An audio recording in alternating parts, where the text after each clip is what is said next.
This program was brought to you by PennyMac TPO. Visit tpo.pennymac.com to learn more about becoming a partner and starting your journey to greatness. With the people, products, and technology to take you there, it's why they say, at PennyMac, greatness lives here.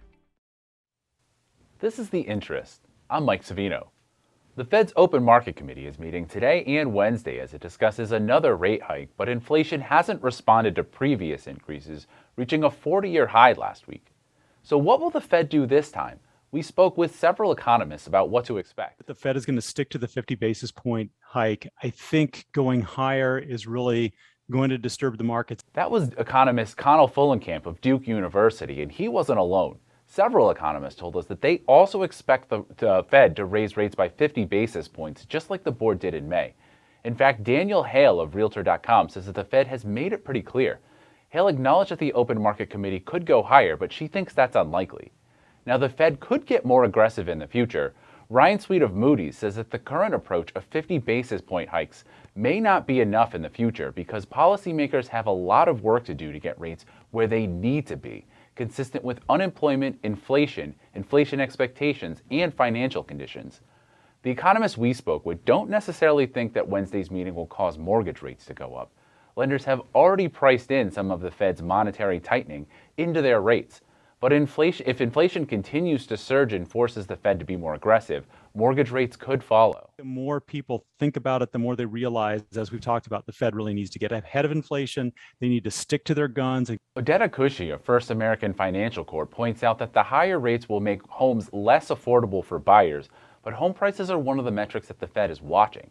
Shelter is a large component of inflation, so cooling the housing market is key to getting inflation under control. In other news, foreclosure filings slowed down in May but are still almost 3 times higher than they were last year.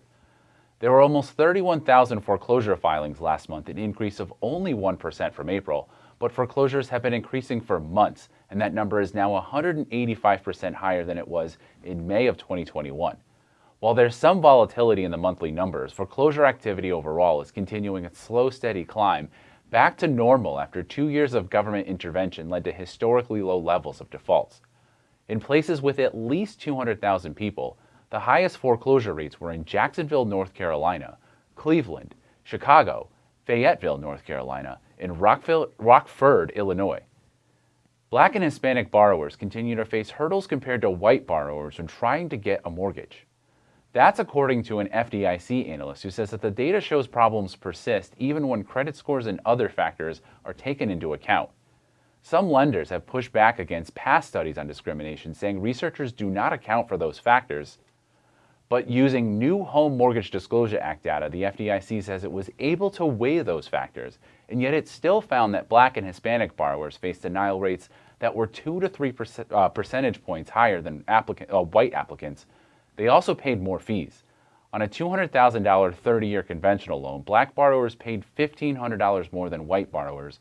For Hispanics, that number was $1,700.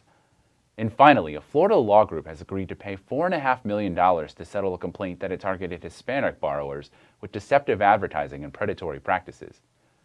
Advocate Law Groups of Florida agreed to the payment as part of a consent order to settle a Fair Housing Act complaint with the U.S. Department of Justice.